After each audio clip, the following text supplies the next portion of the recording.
गुरुजी मयंकेश्वर जी हमारे मध्य हैं विशेष अतिथि के। आज हम बहुत ही भाग्यशाली हैं कि हमें इनका सानिध्य मिला।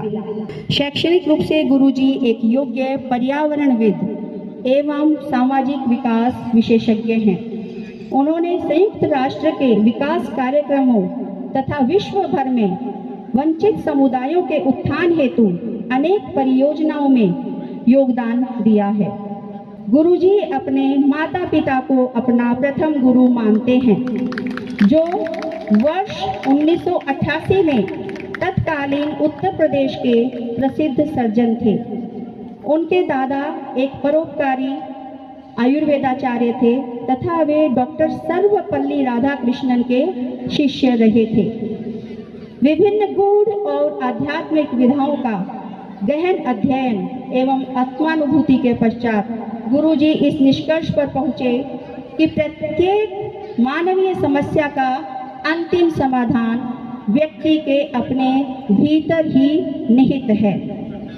वे ज्ञान के अथाह सागर हैं, जिनके माध्यम से दिव्य चेतना अभिव्यक्त होती है। अनेक लोगों ने उनके सानिध्य में गहन स्पष्टता, उपचार और आंतरिक परिवर्तन का अनुभव किया है। अपार ज्ञान और आध्यात्मिक गहराई के बावजूद गुरुजी अत्यंत सरल, विनम्र और संतुलित जीवन जीते हैं। वही सत्य स्वयं जीते हैं जिसे वे साझा करते हैं। आज यह मंच धन्य है जिसे ऐसे महान गुरु का सानिध्य प्राप्त हुआ है। जन जागृति समिति आपका हार्दिक स्वागत करती है। मैं उनसे आग्रह करूंगी कि वे अपने श्रीमुख से हम सब के लिए कुछ आशीर्वचन कहें। आदरणीय परम आदरणीय गुरुजी मयंकेश्वर जी।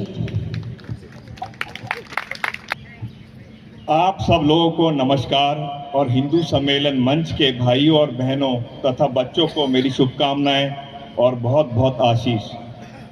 मेरा आज यहाँ आने का खास कारण है कि मैं आप लोगों को बताना चाहता हूँ। कुछ समय पहले मैंने अनेकों लोगों से पूछा कि हिंदू धर्म क्या है। लोगों ने जवाब दिया, हिंदू वो जो सिंधु के किनारे सभ्यता शुरू हुई। हिंदू धर्म नहीं, धर्म सनातन है। पर उसका अर्थ क्या है? यानी कोई हिंदू या सनातनी तब तक पूर्ण नहीं हो सकता जब तक उसे सनातन का अर्थ पता नहीं हो। क्या आप सब सहमत हैं? और सनातन का अर्थ है जो सदा से है, जो कल था, जो आज है और जिसका कल होना अटल है।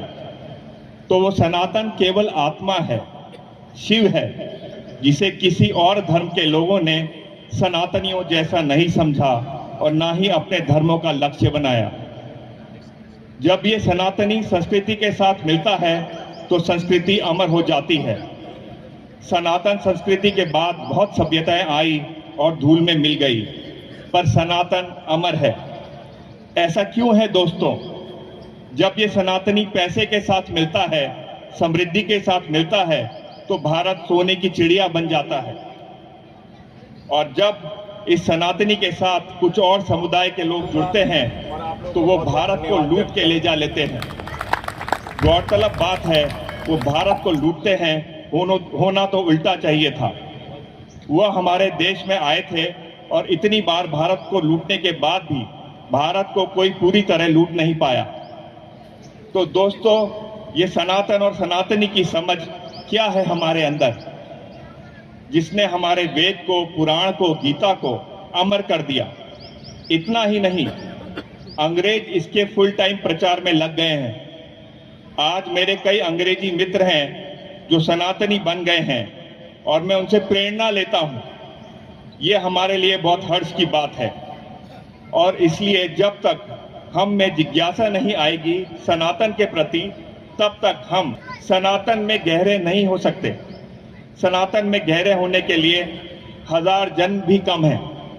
और हम सब को पहली प्रार्थना करनी चाहिए हर रोज कि हम जब भी जन्म लें सनातन धर्म में ही लें। और हे परमात्मा, हमें सनातन परिवार में जन्म करवाने के लिए आपका अनंत आभार। अब बात करते हैं, जब अंग्रेजों के शासन को भारत में 100 साल हुए, तब एक सनातनी योगी से किसी ने पूछा, अंग्रेजी शासन से आपको फायदा क्या हुआ?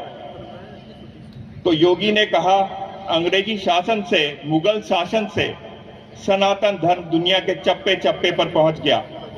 अब समय आ गया है कि सारे सनातन धर्म का अनुयाय करने वाले लोग, सारे मंदिर जाने वाले लोग, जो अपने अंदर का शिव है, सनातन है, आत्मा है, उसको समझें। शिव को अपने बाहर नहीं ढूंढे, शिव को अपने अंदर ही ढूंढे। हमें अपने छोटे छोटे बच्चों को, घर के बुजुर्गों को और पूरे समाज में ये बात फैलानी होगी कि इसी सनातन से, चाहे वो कोई भी धर्म हो, उसका निर्माण हुआ है।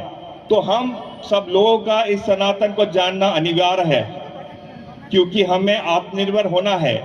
और मुझे आज के अपने हिंदू भाइयों को देखकर लगता है कि सनातन धर्म को फैलाने के लिए अब हम पहले की तरह गुलामी नहीं अपनाएंगे। कोई भी काम करें, कोई भी समाज सेवा करें, बस याद रखें, सनातन मेरे अंदर है। सनातन ही परम सत्य है, उससे बड़ा सत्य कुछ और हो नहीं सकता।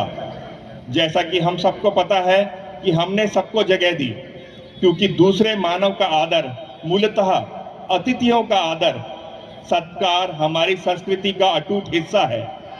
दोस्तों, यही उदारता हिंदू धर्म के बंटने का कारण बन गई। हमने कभी घमंड नहीं किया कि हमारे पास सर्वोच्च ज्ञान है। हमने हमेशा कहा, तुम्हारे पास क्या है? इसलिए जब किसी व्यक्ति ने एक धर्म का अनुसरण किया या किसी दूसरे धर्म का अनुसरण किया, तो हमने सबको जगह दी, क्योंकि हमने वो सनातन सबके अंदर देखा। और ये भी ऐतिहासिक सत्य है कि जिनको भी सनातन धर्म ने जगह दी, उन्होंने सनातन धर्म को उखाड़ फेंकने की कोशिश करी। पर दोस्तों, हम न कभी दूसरे धर्मों की कोशिशों से डरे हैं और न आज तक हारे। तो अब पिछले हजारों सालों के बाद पहली बार ऐसा हुआ है कि हिंदू सनातन धर्म को बचाने के लिए संगठित हुए हैं। ऐसा शिव की, सनातन की कृपा से हुआ है। हमें अपनी संस्कृति को याद रखना है और हमें औरंगजेब की तरह नहीं जागना है। हमें दूसरे को ये याद दिलाना है कि हमारी कमजोरी से नहीं, तो हमारी ताकत के कारण यहाँ आए थे, और हमारी ही ताकत से, संस्कार से तुम अभी तक बने हुए हो। हमें उखाड़ने के चक्कर में तुम सदा उखड़ते आए हो, क्योंकि जिस सनातन सत्य का हमें पता है, जो सहनशीलता का हमें पता है, तुम उसकी सोच भी नहीं सकते। हमें जो पहला सत्य बताया जाता है कि हम शिव हैं, तुम उस सत्य को कभी मान नहीं सकते हो। या तो अपने ग्रंथ भी, हमारे वेद, पुराण, गीता जैसे लिखो, या उन्हें मिटाने के लिए तैयार हो जाओ, क्योंकि इतिहास साक्षी है। हमारे ग्रंथ जिसने भी अपनाए, प्रेम के कारण अपनाए, और तुम्हारे ग्रंथ जोर जबरदस्ती के कारण अपनाए गए, क्योंकि हमने जो लिखा है वो परम प्रेम से लिखा है, और जो परम प्रेम से लिखा जाता है वो मिटाया जा नहीं सकता। जो प्रेम की स्याही से लिखा जाता है, वो स्याही कभी खत्म नहीं हो सकती। हमने पशुओं का आदर किया, हमने प्रकृति का आदर किया। हमारी प्रार्थनाओं की शैली में विश्व को बचाने के सारे सूत्र हैं। तो दोस्तों, मेरा आपसे आग्रह है कि आप सनातन धर्म को रोज गहराई से समझें। इसके साथ ही मैं अपनी बात का अंत करूंगा और आप लोगों को बहुत बहुत धन्यवाद व्यक्त करूंगा।